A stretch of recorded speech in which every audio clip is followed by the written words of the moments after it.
Okay, guys, the last portion of this is to think about kind of public art in sort of a broader sense, and sort of community art and art that's made sort of for the public in general, which is not necessarily separate from graffiti or street art as a whole.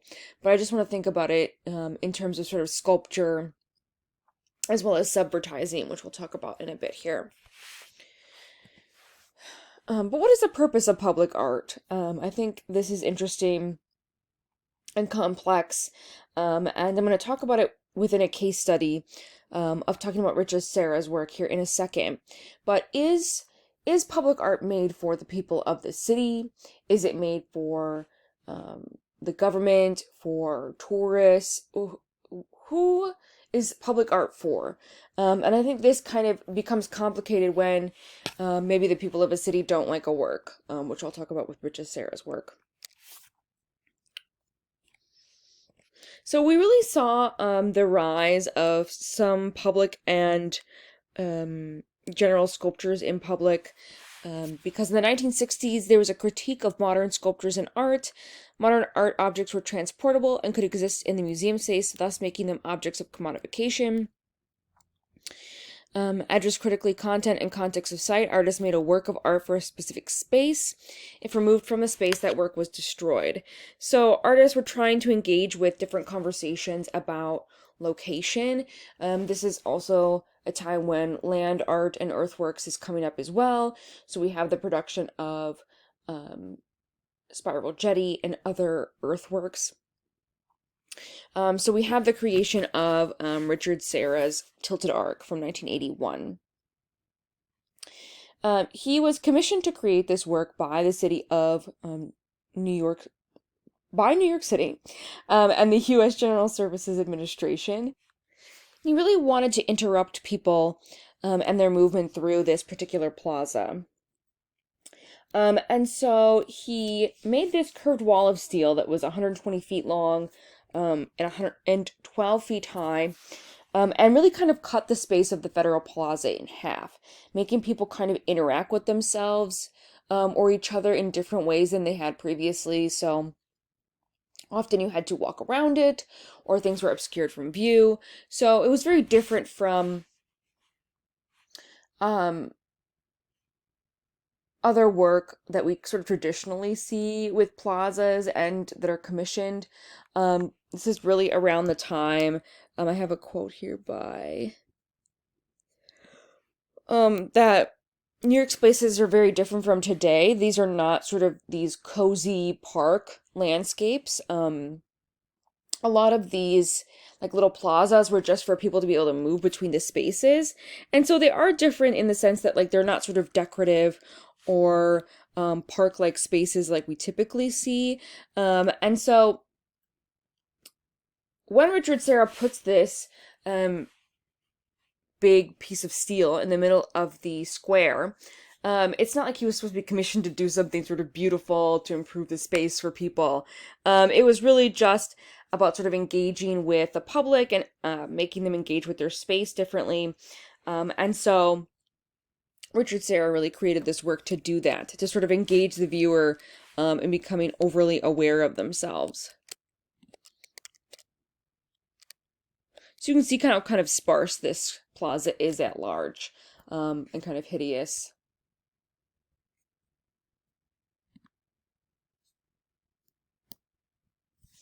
Richard Serra stated that the viewer becomes aware of himself and of his movements through the plaza. As he moves, the sculpture changes. Contraction and expansion of the sculpture result from the viewer's movement. Step by step, the perception not only of the sculpture, but the entire environment changes.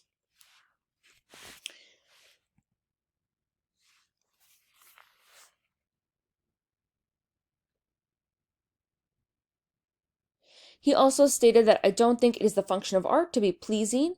Art is not democratic. It is not for the people. And other works of his have also been featured in museums around the world. And so he was very well known at this time, very well liked. And unfortunately, people really, really hated this work. And you can sort of imagine why. It cut the space very dramatically. People didn't really like the way that they had to interact with it. It was this big piece of metal that kind of rusted. You can even see the graffiti artists like tagging the inside of it, and that it sort of creates this, like when they tried to clean it off, it created this sort of weird staining. I think there were also complaints that it like collected garbage or attracted animals. I think there was some weird complaint that didn't make any sense that was like it would make it easy for them to bomb, make it easier for people to bomb the plaza, which really makes no sense that they could hide behind this piece of metal. But people wanted it to be relocated, and really, really hated it after Sarah had already created it and put it up in the plaza. And so there was a hearing in March of 1985 where it was sort of discussed what they would do with the work.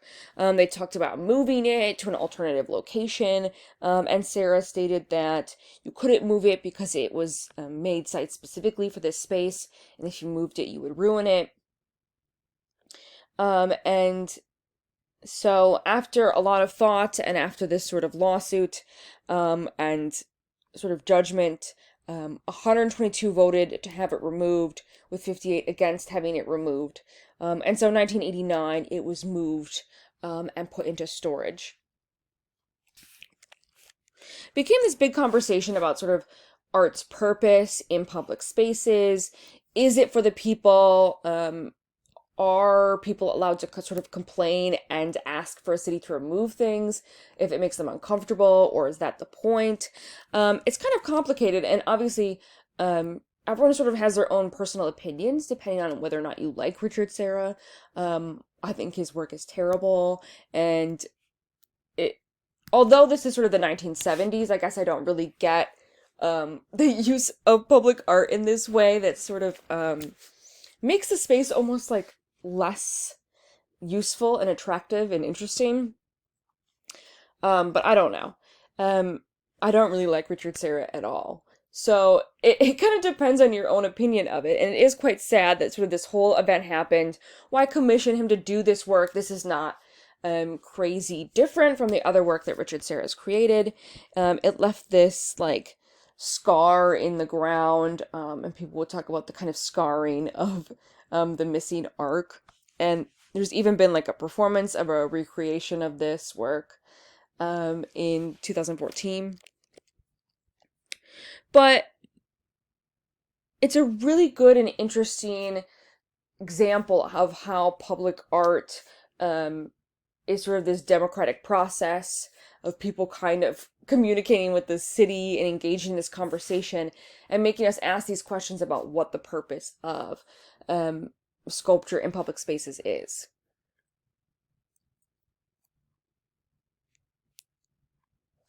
I do think it is rather selfish of him to say that it is not the function of art to be pleasing. Art is not democratic. It is not for the people. I think that that's rather sort of backwards thinking. And yes, he obviously created this work to make people uncomfortable, to make them engage with their space differently. But I think that that's a very sort of specific look at what art is and isn't, especially in public spaces. And I think that it's maybe not the best way to describe your work. My personal opinion. Regardless, today the plaza is, it's pretty. It has sort of a decorative look to it. There's these gardens and tables. So obviously it's taken on more of this like sort of traditional like park looking space.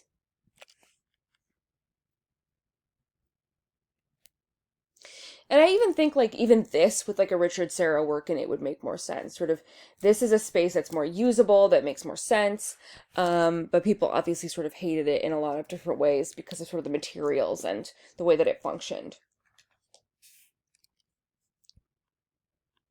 And I think that's a good conversation sort of about public art and people's opinions of public art. And it always makes me think sort of some of the work around my ad. Hopefully this space is familiar to you. This is Catalano Square in the 3rd Ward. And there are those two works that are right in front of Mayad, and they are this one, which is Jin Soon Kim's Stratiformis, as well as Richard Edelman's New Pink Planet.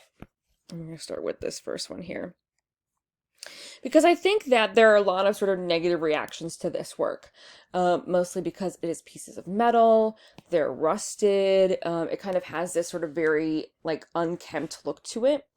I don't know if you've ever sort of gone into it or looked at it when you're back at Mayad, or if you have the time, you should definitely go and look at it. You can kind of walk in it.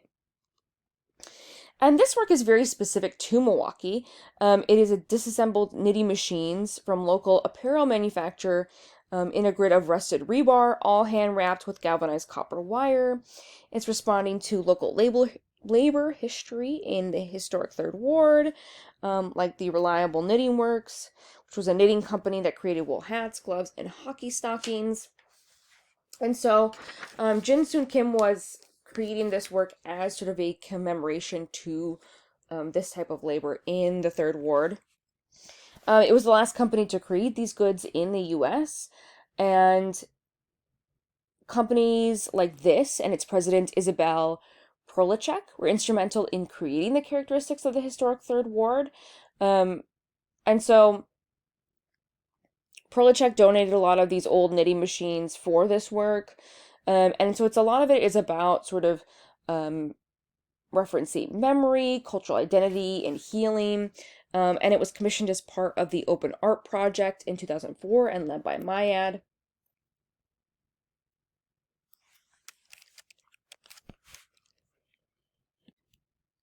Kim seems to also be commenting on conversations about labor, and probably sort of who, what individuals sort of historically have been known for producing the most labor in sort of these intensive factory spaces. And it was supposed to create like an open dialogue between people and individuals in the city, and it hasn't really been received positively.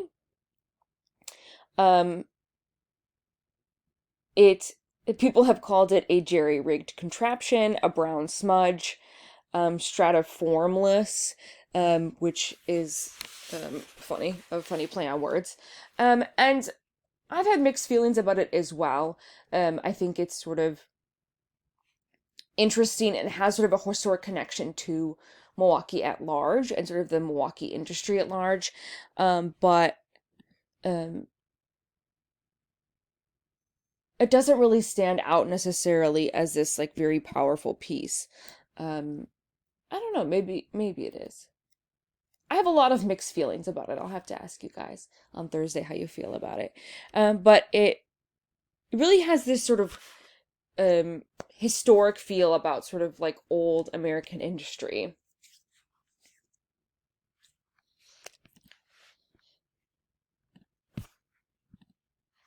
On the other side, we have Richard Edelman's New Pink Planet from 2013.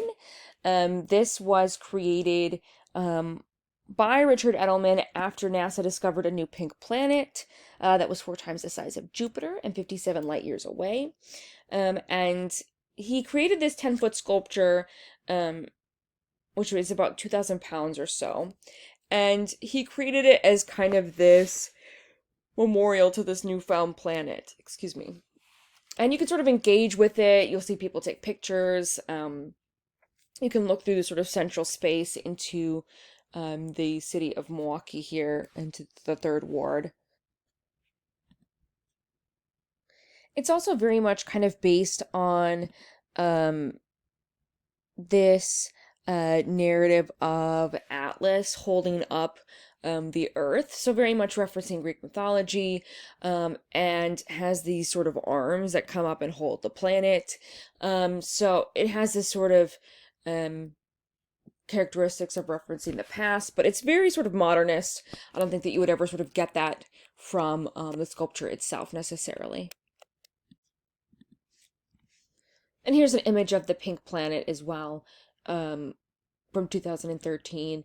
And it's interesting that they've also held some of these larger public works, like having the sculpture of the moon that was in the Third Ward like a couple of years ago as well. So there's other connections to sort of planets.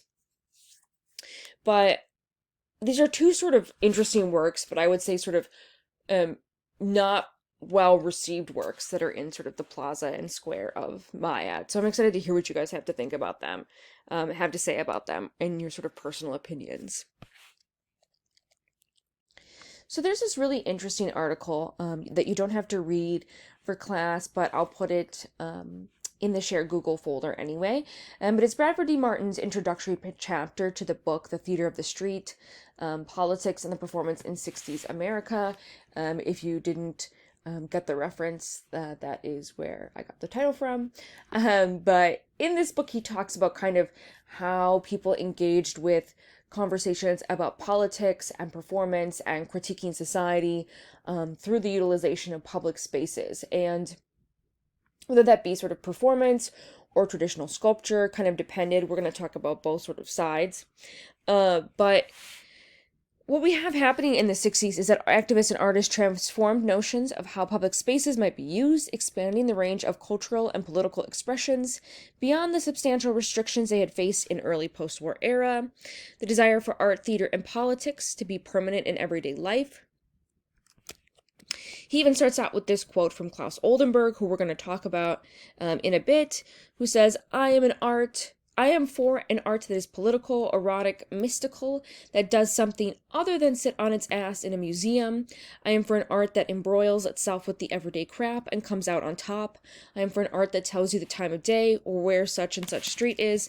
I am for an art that helps old ladies cross the street. So artists felt like traditional museum art really wasn't engaging critically with political conversations or social issues. And so they wanted to push the envelope of what some of these things could be. So you obviously have sort of the traditional performance artists at this time and some modernist ideas as well, which we're not going to talk about all in this class. But it comes down to this idea kind of public performance that I really like. Which is this combination of everyday life, arts, popular entertainment, ritual, and play. Public performance can be defined as a self-conscious stylized tactic of staging songs, plays, parades, protests, and other spectacles in public spaces where no admission is charged and spectators are often invited to participate and to convey symbolic messages about social and political issues to audiences who might not have encountered them in more traditional venues. The relationship between public performance and activism tended to broaden definitions of politics, since the goals, philosophies, and tactics of these groups reflected the New Left's and the counterculture's expansive rethinking of politics and lifestyle. It moves beyond cultural venues of theaters, concert halls, museums to democratize culture. Performing political protests in the streets lessened the distance between performance artists and audience. Despite rising inflation, the still expanding economy generated a sanguine outlook on politicized cultural expressions as a legitimate vehicle for change. Economic abundance empowered these groups to assure the positive political and social change which was attainable, and that art and theater and culture had a role to play in this transformation. The values of consumption, personal creative freedom, liberated self-expression, and the immediate gratification, the mainstays of the consumption ethos, became institutionalized in youth culture, eroding boundaries between politics and art, politics and culture, and politics and everyday life. And this was also because in the 1950s and 1940s, we have McCarthy-era trials, which hopefully you learned about in class, either sort of an English class or history class if you read The Crucible. But you have McCarthy coming in, U.S. Senator Joseph McCarthy, who comes in and is accusing hundreds of Americans as being communists or communist sympathizers, tries to put a lot of actors and artists out of work. And those are under suspicion were not only government employees, but like I said, a lot of people in the entertainment industry, such as academics, activists, artists, etc. And a lot of people got kind of scared about showing inherently political work because so many people were being sort of arrested and accused of being communists, that people were losing money, losing jobs. It was kind of a scary time for people who were creatives. And so out of the 50s, we have this creation of more democratic art in the 60s because people are taking back that sort of political conversation into public spaces.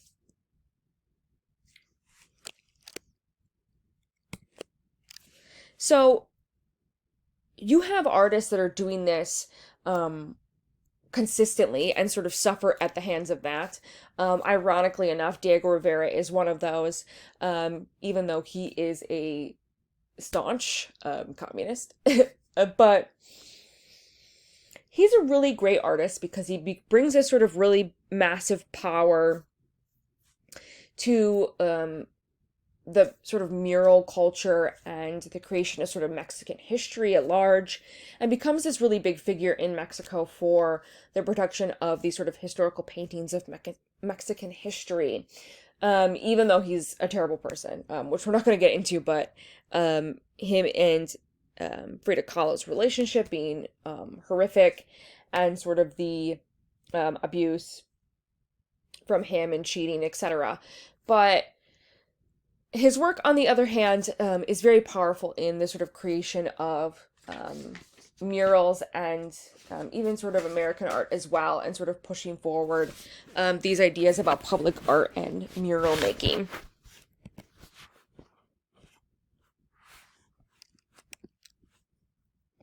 And his name kind of became synonymous with epic murals of social revolution in the first decades of the 20th century, and really painted out the strife of the proletariat.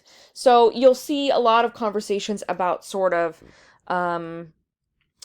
larger companies against their workers, the bourgeoisie in general against the proletariat, etc. And so Man at a Crossroads is one of those works that actually showed these themes in sort of a very direct way.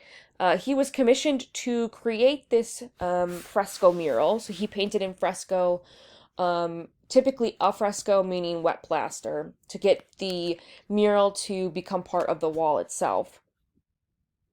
And it was created in New York's Rockefeller Center by the Rockefeller family. And the piece was supposed to represent communism versus capitalism. However, they felt like the work had more of an anti-capitalist propaganda because you have Diego Rivera kind of taking his own licenses and putting in a communist in the work right here, which is Vladimir Lenin, who was a communist leader in Russia, the Soviet Union. And so they asked him to take the painting down or to change it. He had already had this sort of massive work planned out for this sort of central figure with this sort of massive composition. Here's Lenin here. And so after beginning to paint it and create it in the Rockefeller Center, it is actually removed entirely. So I want to say these are some original images of the work, but it is just completely destroyed in the middle of the night, sort of without informing anybody. It becomes this really crazy sort of dramatic moment historically that these people didn't like this work, didn't find value in it, thought that it was encouraging sort of communist ideas. And so after taking on this commission, they removed the piece entirely. And so it's been recreated in, I believe, Mexico. Let's see.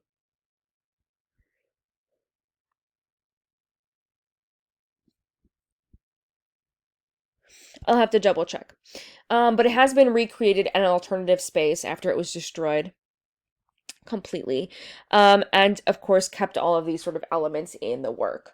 And so it really had some of these encouraging ideas that Rivera felt himself about Marxism, about communism in the work, that stayed in them, such as Lenin being featured. He also included John Rockefeller Jr. drinking at a nightclub with women, with a sort of dish of syphilis bacteria above his head. He is right here, commenting on sort of his hatred for the Rockefeller family and the way they treated him. So he made an implication about them possibly having STDs. And he also included other Marxists and socialists as well on the far right here, with Leon Trotsky, Friedrich Engels, and of course Karl Marx.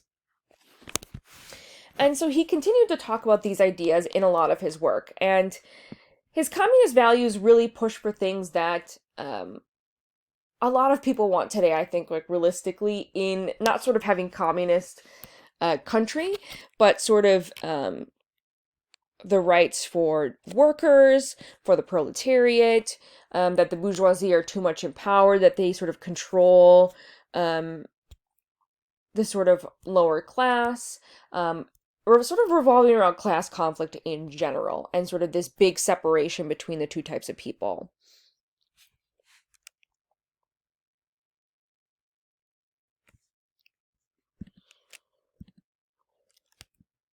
Another one of his famous murals that's at the Palacio Nacional in Mexico is The History of Mexico from 1929.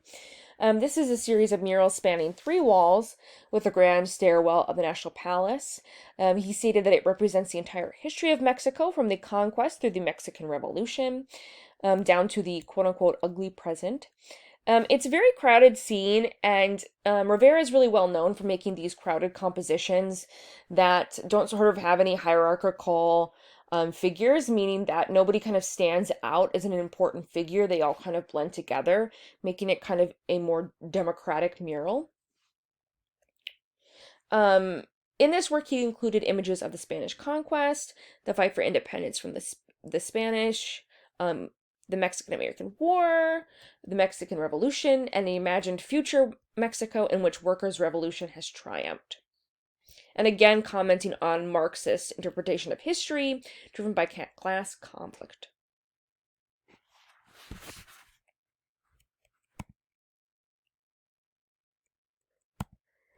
The first part we're going to be talking about is the Aztec world, and it's kind of to the far right of the mural here. So when you move sort of, you look over here at this, it is this way to the right.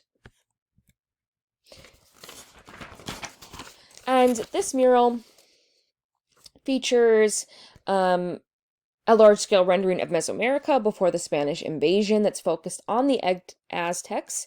You have the representation of the deity Quetzalcoatl. He is in the center there. You can see him here. And he's seated at the center of the composition wearing a headdress of quetzal feathers. It draws on imagery from the colonial era sources like the Florentine Codex and images of that deity.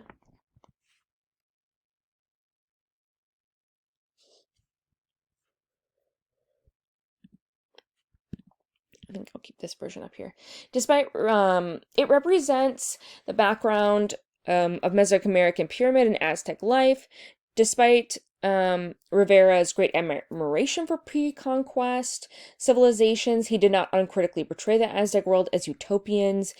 He shows laborers building pyramids, groups resisting Aztec control, and scenes of Aztec waging the wars that created and maintained their empire.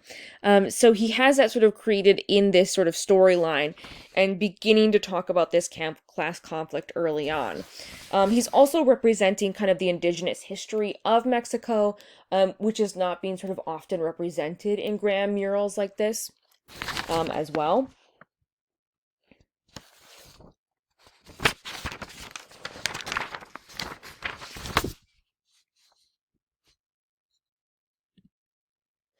Then moving into the center of the composition, we have a lot of events happening from sort of conquest until the 1930s. which are labeled here for you. Across the top and outermost sections, we have different invasions. We have the dictatorship of Porfirio Diaz, figures associated with the independence of the Mexican Revolution, and the Constitution of 1857.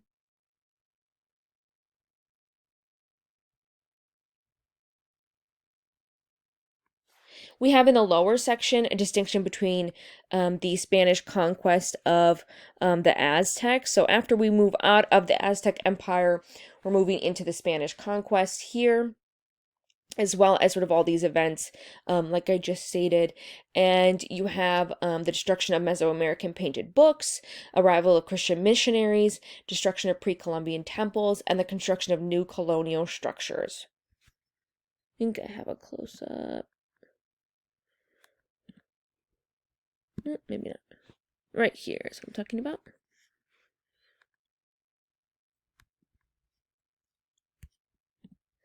And in the center, we have the eagle standing on a nopal cactus, which is supposed to be a representation and a call to the flag of Mexico itself. So for this national history.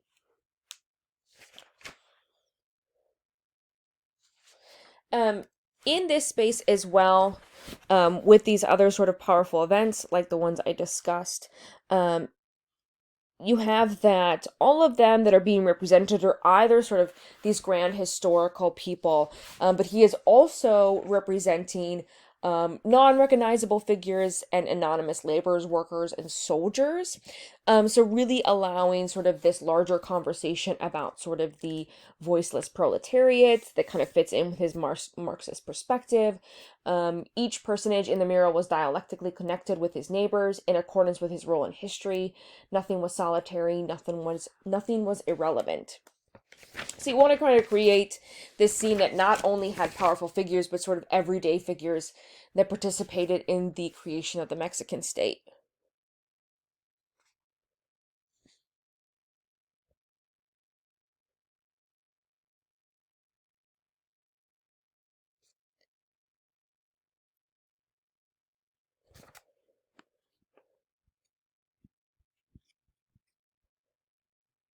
What's also really important about this era as well is that you have sort of this Porfirian era, but with the Mexican Revolution in 1910 to 1920, you have the indigenous culture being highlighted and engaged with in a sort of very powerful way. After 100 years of colonial rule and Eurocentric dictatorship or Porfirio Diaz, you have this national identity with the concept of indigenismo, an ideology that lauded Mexicans' past indigenous history and cultural heritage, and making them sort of part of their general history, which was very important to Rivera and other sort of Mexican artists. And he also talks about how he wanted to create these murals as well because he saw kind of canvas painting part of this sort of past aristocratic technique that was being used. And so murals became more of a democratic way to represent sort of Mexican history that was separated from this sort of Porfirian era of art production. The final portion of this mural was not painted until 1935, so about 6 years after the original mural was painted. And this is really Mexico today and tomorrow. And it depicts contemporary class conflict between industrial capitalism, like machinery and division of labor, and workers around the world. And it begins in this kind of S curve that kind of moves up the space, here as you can see. The lower section is the campesinos, or peasant farmers, laboring, urban workers, constructing buildings. It also features, here's some labeling here again. It features his wife, Frida Kahlo, who is right here, and a number of school children who are being taught as a part of expansion of rural education after the revolution. He then create sort of high society figures, corrupt and reactionary clergy, like John D. Rockefeller. Again, here in this section, we're trying to kind of secure Mexican oil. And then we have to the right, figures being oppressed. Oh, here's some of the oppressive individuals. You have figures being oppressed by police in the top right here. Above the scene, a blue figure emerges from a mass of uprising workers. And then you have sort of at the tippy top Karl Marx. He is pointing wearied workers and campesinos towards a vision of future industrialized and socialized land of peace and plenty, and a movement towards the future and leaving behind oppression and corruption.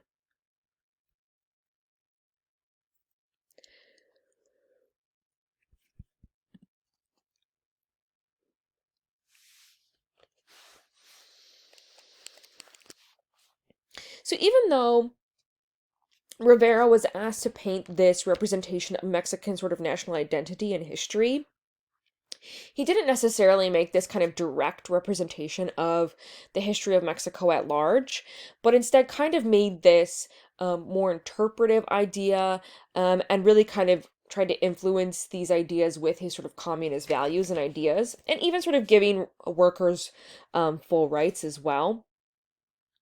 And it allowed for the viewer to become a participant in the interpretation of the work. And the way that the stairs kind of work with the mural makes people able to kind of stand from all these different perspectives to kind of interpret it in new and different ways and to kind of engage with it. So it became this really sort of powerful work that sort of became about a larger conversation about sort of class conflict, and the power of sort of the Mexican people historically as well.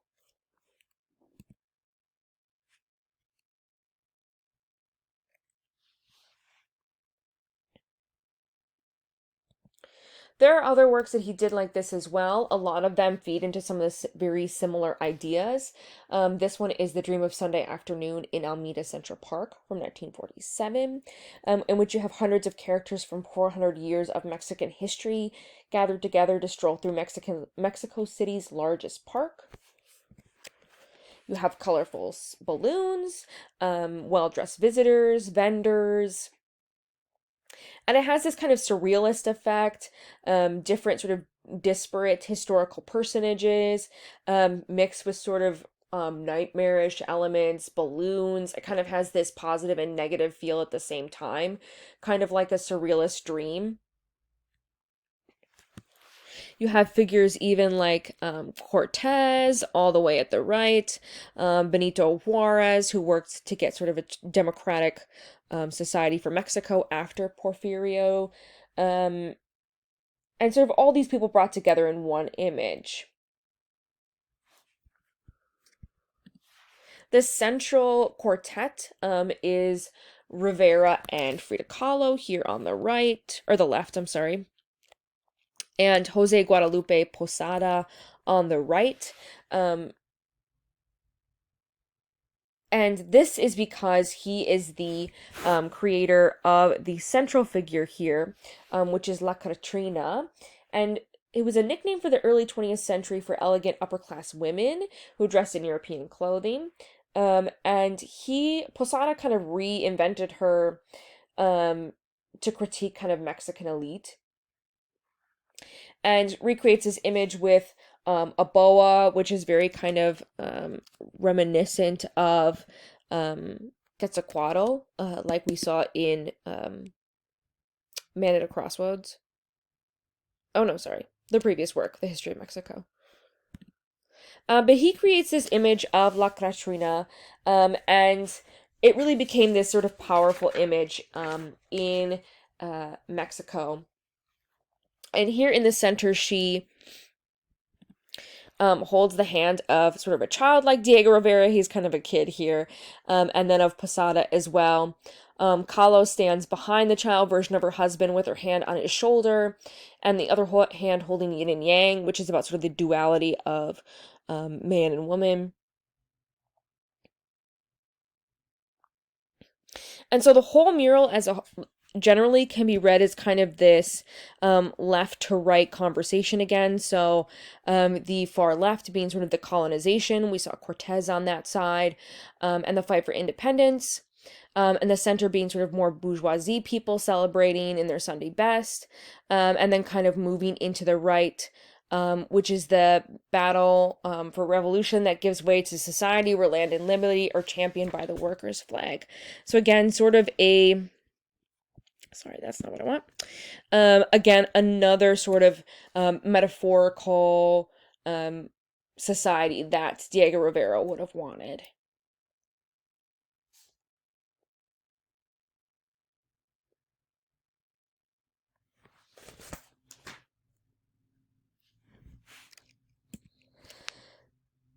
There are different ways that people are kind of engaging in similar conversations about democratizing public space.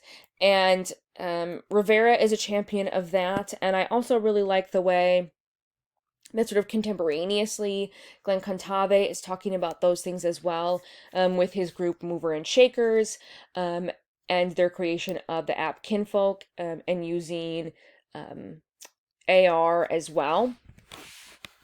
And he's really been a big figure in combating some of these Confederate statues that still exist today, as well as the Columbus Monument became a big work in his sort of socialist movement, to tear down sort of these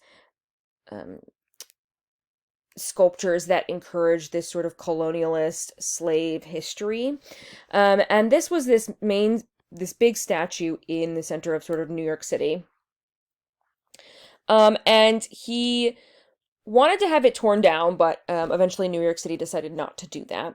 And so as a result, he created this Kinfolk app, where he puts all of these different famous Black figures, and you can kind of, he calls it something like a Pokemon Go sort of format, in that these sculptures and images of people are projected out onto the space that you're in, and so they can sort of replace the sculpture or the Confederate sculpture at large. Some of them, when you're at like a Confederate sculpture or the Columbus sculpture, will project the history of sort of Columbus and engage with these conversations about sort of these negative historical narratives that surround these kind of artists, or these figures, I'm sorry. So obviously he did sort of Colin Kaepernick here, as well as sort of other famous historic Black figures as well. I have his TED Talk where he kind of talks about all these things as well. But he really engages in this kind of way of taking public space and reimagining it, as people are sort of very hesitant to pull down sort of these older historic sculptures, even though they should be taken down because they're awful, but nonetheless. You see sort of different iterations of this as well in performance. Yayoi Kusama is very well known for this with her anatomic explosion on Wall Street from 1968, in which she goes out to protest the Vietnam War, and sort of trying to counteract violence with activism in the form of naked body painting. This one is in front of the stock exchange. There was a press release that said, "The money made with this stock is enabling the war to continue. We protest this cool, greedy instrument of the war establishment," which also included a letter to Richard Nixon.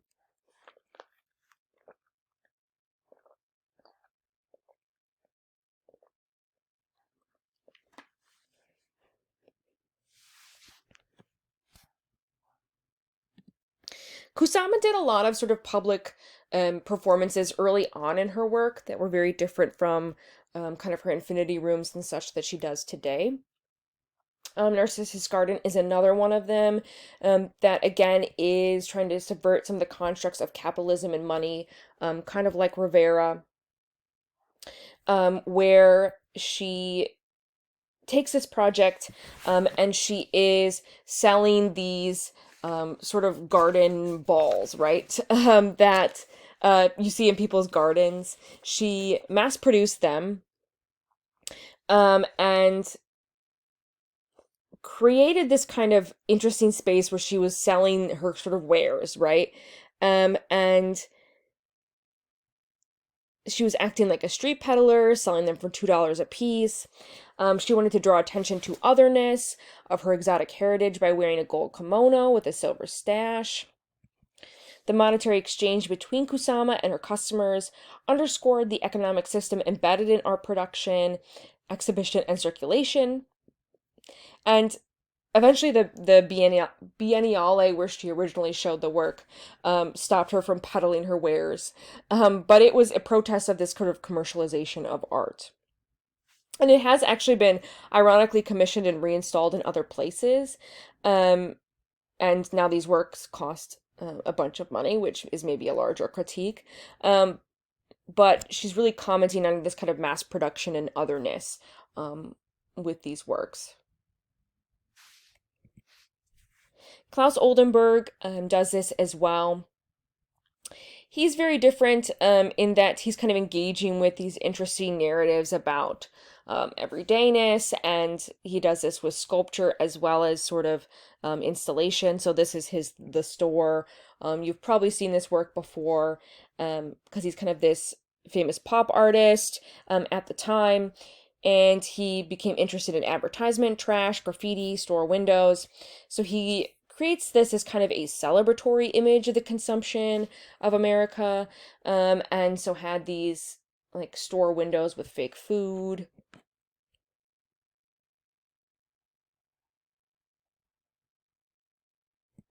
I think the much more powerful work of his is Lipstick Ascending on Caterpillar Tracks from 1969. And this work is a monumental lipstick sprouted from a military vehicle, appeared on Yale University in 1969 around the protests against the Vietnam War. It seems kind of playful, but it was very critical. Combining this feminine quote unquote product with male machinery of war. And it was made in collaboration with the architecture students there. And it was kind of overlooked by Yale's president, and it had this kind of larger conversation about US's obsession with beauty and consumption, both fueled and distracted from the ongoing violence in Vietnam. And eventually it became part of the plaza. So it actually became a work that originally it was made with wood and like a balloon, I think. Yeah, you can see that here. But eventually was remade in metal in the sort of same location, and stayed there on the Yale campus, which is really interesting.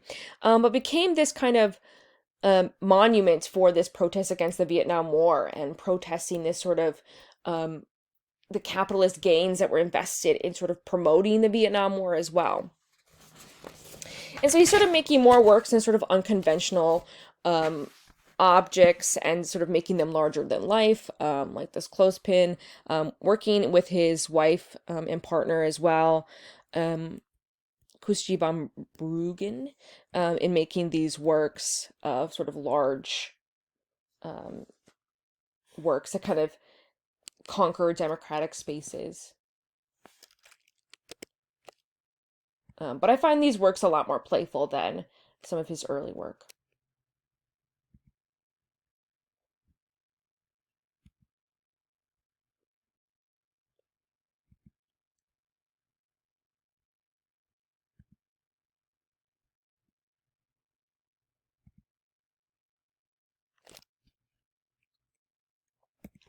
This last bit I wanted to talk about is subvertising, also called detournement or rerouting or hijacking. It has a lot of different names. Brandvertising, I think, is another one too. The task ahead for humanity is to detourn the unsustainable consumer culture, the unsustainable paradigms of economics that we have today. Right across the board, we have a global system that needs to be deterred in the most fundamental way, and many culture jammers like myself see it in those terms. We basically want to have cultural revolution and detourn the whole current system into a new one. So what ended up happening or not what ended up happening, but this is sort of a larger extension of taking sort of advertising and traditional images of capitalism and rethinking them to talk about social issues or to sort of remove these sort of jarring advertisements from our space. And it kind of began with the situationalists who came from the Dada and Surrealist movements, and they wanted to supersede the categorization of art and culture as separate activities, to transform them in the part of everyday life, and to critique capitalism. And so I'm not going to read all this, but this is part of Guy Debord's The Society of Spectacle from 1967, really about talking about commodities and the relationship between people and images that really kind of encourages class alienation, cultural homogenization, and mass media. In a consumer society, social life is not about living, but about having, and the spectacle uses the image to convey what people need and must have. Consequently, social life moves further, leaving a state of having and proceeding into a state of appearing, namely the appearance of an image. And so subvertising is really, again, satire, social hacking, cultural jamming, seeking to subvert advertising that's already existent, and working against intrusive media and multinational corporations who pollute the environment with invasive capitalist propaganda, kind of to debrand the remixing of corporate logos, to overpasting words or letters to alter a meaning, and causing viewers to kind of double take these images because sometimes they look very much like the original work. Brandalism is another word for it as well.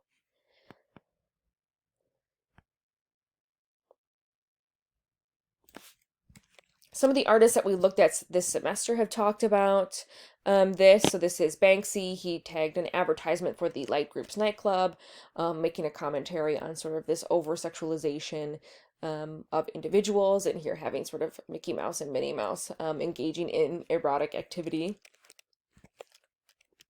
This is one of Banksy's as well.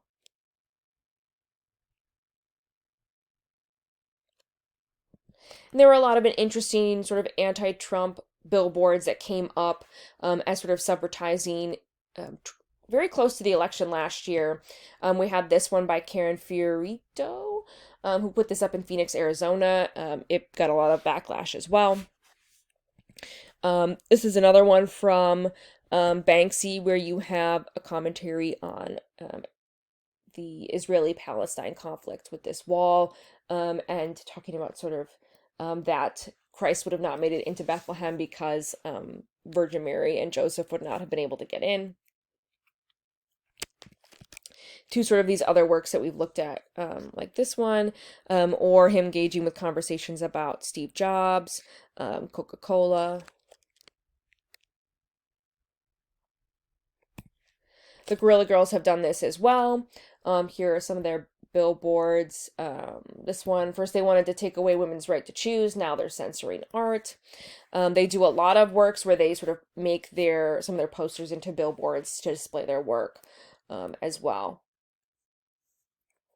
This was around the 2020 election. There are some groups that are very particular that make these work, like Bugga Up, Billboard utilizing graffitiists against unhealthy promotion, that are kind of like more graffiti-esque on some of these billboards. They're not necessarily sort of like aesthetically pleasing. They're more sort of direct conversations mostly about health. I think they mostly focus on sort of the unhealthiness of food and cigarettes and alcohol, and critique that in images.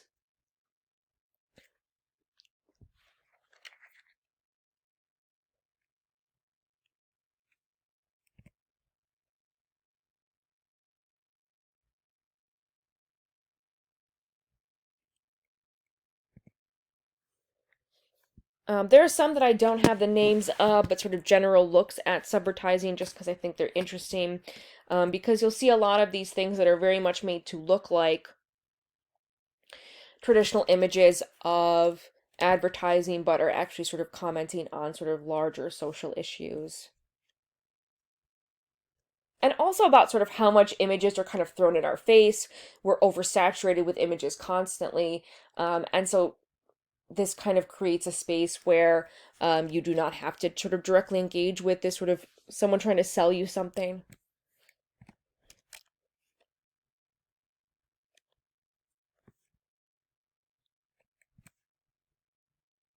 You have sort of direct commentary, making something look almost exactly like a McDonald's advertisement, but it's instead a commentary about how unhealthy too much McDonald's can be. We'll be seeing a little bit of Ron English on Thursday that comments on this as well.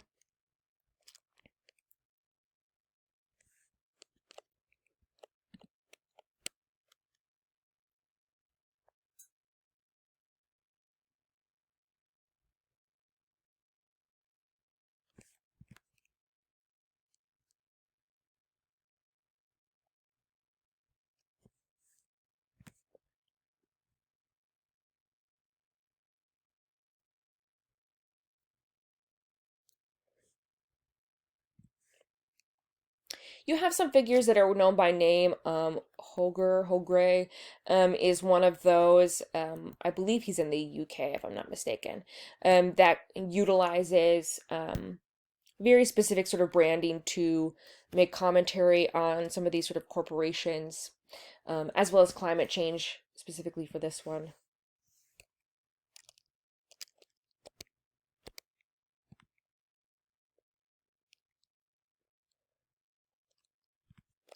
I really like his work that comments on Black Lives Matter. This is Fuck the Police, um, and also commenting sort of supposed to look like an album by the Police, and talking about sort of um, utilizing those images. Oh, this is an interesting commentary on sort of what subvertising is for by Holger.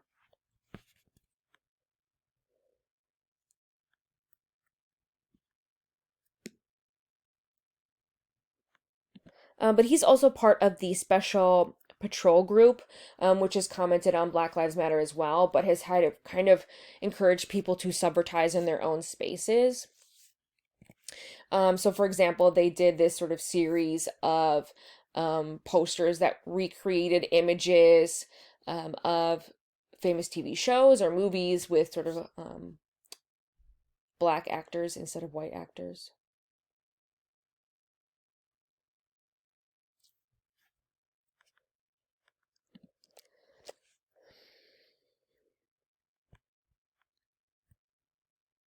Other ones that are sort of more direct.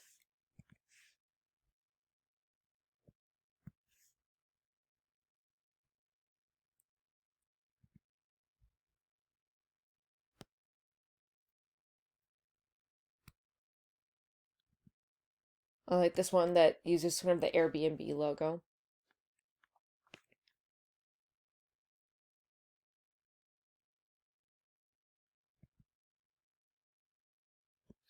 And again, some of their more recent commentary as well on BLM, I think is particularly powerful. And they're in the UK, but again, commenting on the same things that are problematic in the United States surrounding the shooting and killing of unarmed black people and civilians.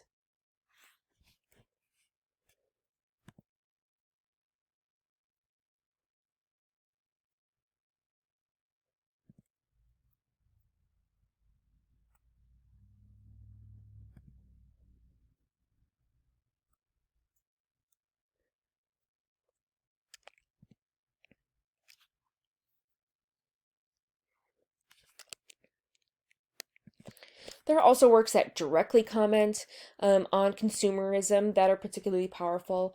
This one always um, is one that I like showing. I feel like it is very poignant, um, especially with sort of Nike. But I came across this one recently. This one's by Bill Posters from called Waste World series from 2018, in which he um, put these up around Black Friday, surrounding sort of spending in the UK, and these works were kind of put up around these sort of famous shops that were sort of having big deals. And one of them was put up outside of a discount electronics store featuring the most infamous waste dump for electronics, which is Agbog Bloshi, Ghana in West Africa. In his posters here.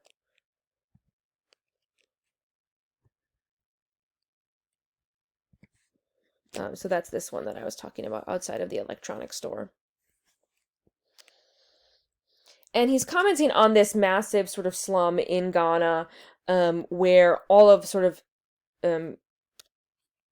people's waste, electronic waste in particular, goes. It's kind of a famous site for this. And it becomes sort of this toxic space for the people that are living there, even though it's part of their job. And they sort of work and try to make money taking care of the electronics and burning some of the wires and such. Here is where it is located in Africa. It really becomes this larger conversation about waste, about things that don't deteriorate, that are part of our sort of environment now because of this sort of plastic electronic waste that we're using constantly. It's really horrific to look and see sort of these years and years and years of electronics that are dumped in sort of other countries, that sort of these larger countries that have these big consumerist booms of electronics that they don't want to sort of deal with. They kind of pass it off to somebody else.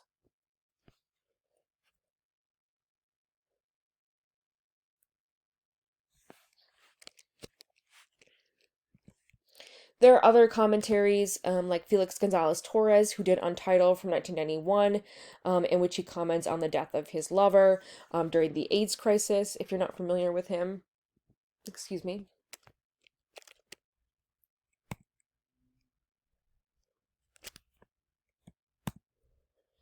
Others as well by Jordan Seller, who takes down advertisements and puts up these sort of abstract images, so that people don't have to sort of engage with constant advertising that kind of muddles your brain.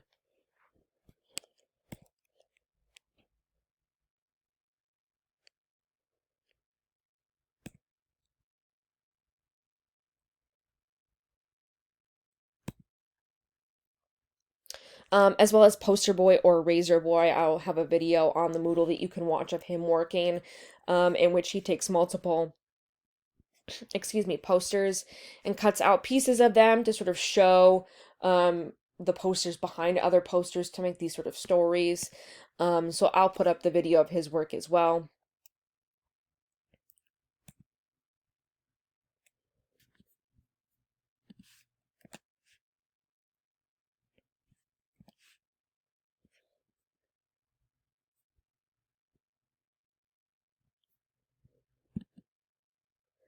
There's also the Billboard Liberation Front, which goes sort of on billboards and makes sort of new commentaries.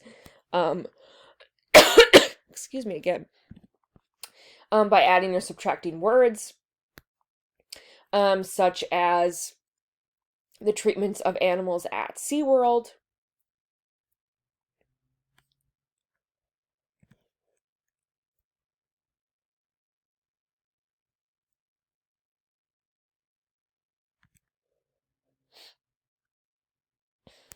For the American Red Cross, for Stella Artois. So continue to think about this sort of use of public space and what that kind of means in these larger conversations about street and graffiti art, as well as we sort of go into individual projects and talking about work as well. So good luck with your projects. Email me with questions and I will talk to you all on Thursday.